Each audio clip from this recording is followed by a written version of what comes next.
ఎందుకంటే గలగల పారే కృష్ణమ్మ ఒకవైపు ఉంటే పసుపు దళంతో మంగళగిరి వేలాది మందితో జనాలతో క్రిక్కిరిసిన విధానాన్ని చూస్తుంటే తెలుగుదేశం పార్టీ నల్లేరు మీద నడకగా గెలిచే అవకాశం ఉందని మీకు చెప్తున్నాను. నేను మీకు ఒక వ్యక్తి గురించి చెప్పాలి, నాకంటే మీకు బాగా తెలుసు.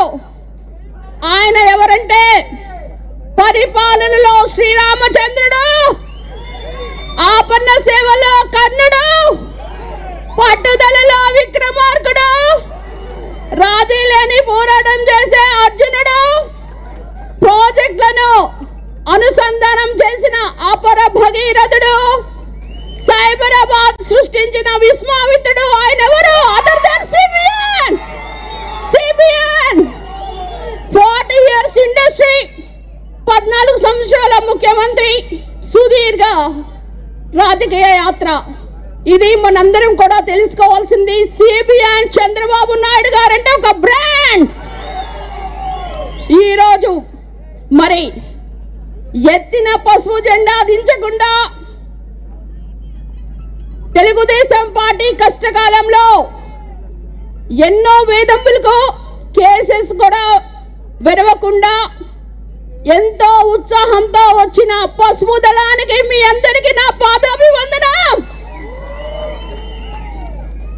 మరి మేము సైతం బాబు కోసం అని మహిళా శక్తికి రోజు వచ్చింది.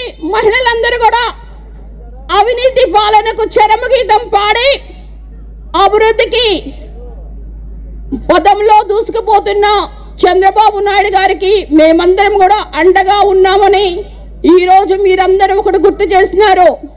మన గడపలకు పసుపు కుంకుమ ఎలానో ఈరోజు ఆంధ్రప్రదేశ్ ప్రతి గడప కూడా పసుపు జెండా, అదే మన ఎజెండా అని కూడా నేను ఈరోజు గంటాపదంగా చెప్తున్నాను.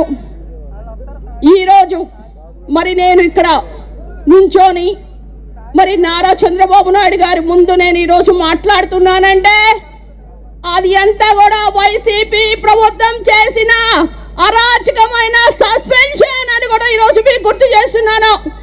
ఒక దళిత ఎమ్మెల్యేని నా ఎస్సీ, నా బీసీ, నా మైనారిటీస్ అంటుంటారు. మరి ఎవరికి దళితులకి ఎస్సీ సప్లాన్స్ ఇచ్చారా? మీ 25,000 కోట్లు ఎక్కడికి పోయినాయి? మీకు రావాల్సిన 16.5% బడ్జెట్ లో మీకు ఏమైనా వచ్చిందా అని ఈరోజు నేను అడుగుతున్నాను. మీకు ఒకటి ఈరోజు గుర్తు చేస్తున్నా, మనకి స్విగ్గీ జొమాటోలో ఏమొస్తుందమ్మా? మనకి ఇంట్లో కావాల్సిన ఉప్పులు, పసుపులు, యాక్సెసరీస్. కానీ మన ఆంధ్రప్రదేశ్లో డోర్ డెలివరీ ఏమొస్తాయో తెలుసా? Dead bodies. అంటే ఒక డ్రైవర్ సుబ్రహ్మణ్యం దళితుని చంపిన వ్యక్తిని అనంతబాబు ఎమ్మెల్సీని పక్కన కూర్చొని మరి రాక్షస ఆనందం పొందుతున్న సీఎం, ఆయన దళితులంటే ప్రేమ. ఈరోజు మిమ్మల్ని అడుగుతున్నాను, మరి సొంత చెల్లి తల్లిని పరాయి రాష్ట్రాల్లో పంపించిన ఆయన దళితులంటే చాలా నా అక్క, నా చెల్లి అంటే మీరందరూ నమ్ముతారా అని నేను అడుగుతున్నాను.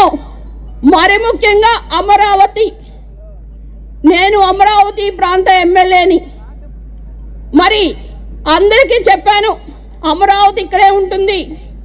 మరి మీరు ఢిల్లీ చూడలేదు, ముంబై చూడలేదు, చెన్నై చూడలేదు అనుకోకూడదు. ఎందుకంటే అమరావతి అంతకంటే గొప్పమైన నగరంగా జగనన్న